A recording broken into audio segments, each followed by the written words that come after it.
Hello, folks. Hope you're having a great weekend. Let's get right to it. Vote.co /V PizzaGate. They're doing some really good investigative work as far as PizzaGate is concerned. I found this early this morning post by a Legion Will, and I'll leave the link. It's very interesting, something to think about. He says, before I present this photo to you, here is a brief background. Someone suggested that the very wealthy political figures are into the blood of children because they believe it allows them to live longer. Some kind of new science that they're exploring. So some of the children are taken according to this hypothesis and kept alive for blood harvesting. This is just horrendous. I have not been able to substantiate this, so I can't say whether I am ready to accept it yet.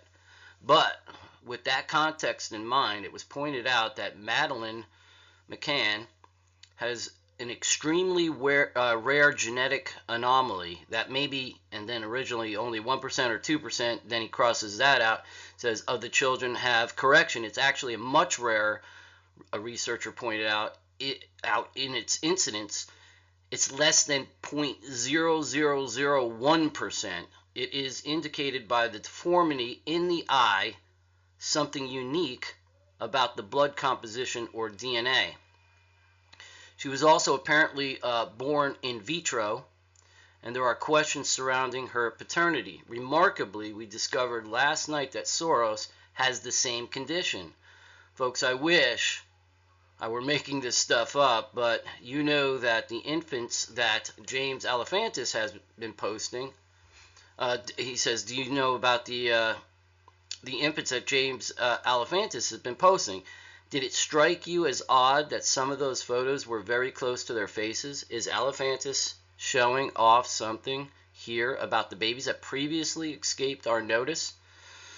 Maybe something that those in the know would find very special. Look at their eyes.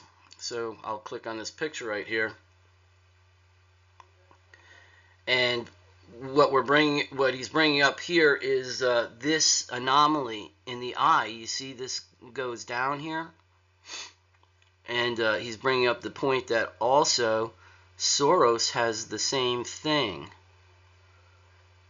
And then as we go down, the babies that Alefantis has been posting has this same kind of drop in the pupil. Well, that's what I'll call it. It looks like a little drop hook in the pupil. So I find that very interesting.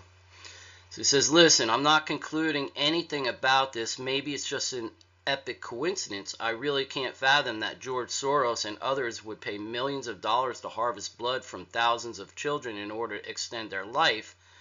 I kind of could. As if we are dealing with some kind of vampire race. I kind of think we are. Nevertheless, I felt I should post it so it's something that we're aware of. I recommend keeping this discovery in-house till we have something more definitive to say about it, but do as you wish. Now, I think that when he says in-house, I consider you guys in-house too, because a lot of you are doing investigative work as well. So I think it's something that you guys can look into and report back to me or report back to this gentleman or woman. I think the more people that know about this and research it, the more we're going to find out. We're going to dig, and we're digging deep right now. We're getting to the bottom of something, and it's big. So here's the previous discussion on if you want more background context on how it unfolded, and I'll leave the link to all of this stuff. And then he has an addendum 1. Someone else pointed out that Amanda Kleinman, a performer at Alefantis' Comet Pizza, made a creepy video in which pictures of the same eye deformity are used multiple times in rapid succession. So at the very least, it's safe to say these people find some significance in the eye deformity, or rather the underlying genetic condition that sometimes causes the eye deformity. Here is a screen capture of the frozen frame. So we'll go ahead. Yep, we'll see the hook right here. Folks, these guys are on it. I mean, man, when you get a bunch of people together, honed in investigating one thing, this is an amazing awakening, folks, that's going on right now. And then he has a link to the video here as well. So once again, folks, I'm going to leave the link to this post. It's some good stuff, and I think you should check it out and help me research it and help this person research it as well. Addendum 2, a researcher found a relevant link explaining the new science behind, listen to this, folks, this is incredible, the new science behind children's blood reversing the age process that might be exciting to the political elite. We have the link here, or he has the link here. Evidently, the younger the child is, the more effective it is in reversing age. So an ongoing supply of infants and toddlers presumably would be the best. Now, Soros is clearly too old to be having kids at his age. Is it possible that he and others are paying for the blood of these children? Is it possible that Soros has his DNA in a cryobank and different women are using it to have vitro children as blood sources? This would explain why McCann was born in vitro if she indeed was. And this is fascinating stuff, folks. I mean, I know you got to put your tinfoil hat on a little bit, but hey, we've learned some really weird stuff here in the last year, and we thought that it would be completely outlandish to think of some of these things that we know are true now. It would give us a testable prediction as well, as he continues. It would predict the fathers of these children.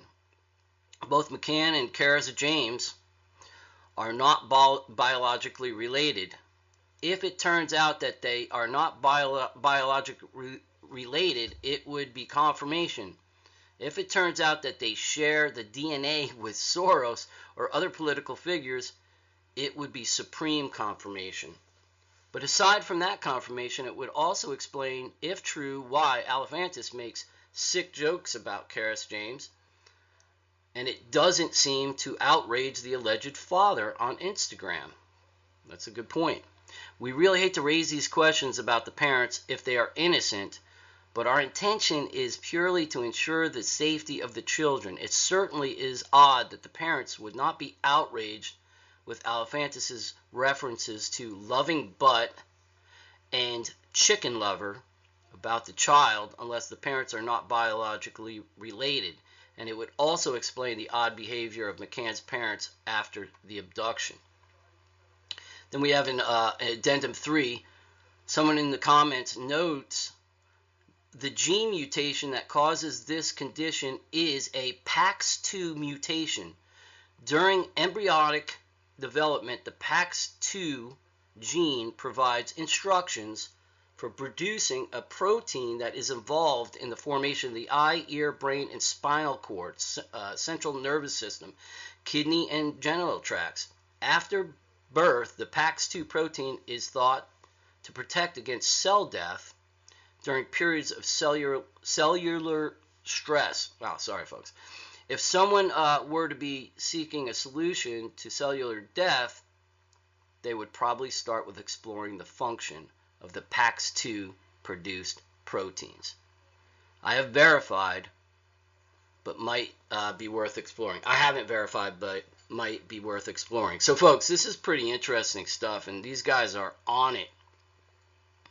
And we'll continue to report on this. I'm not letting this go because this is just a mind-blowing story that has unbelievable ramifications if it's true. And I think that there's definitely merit to all of this.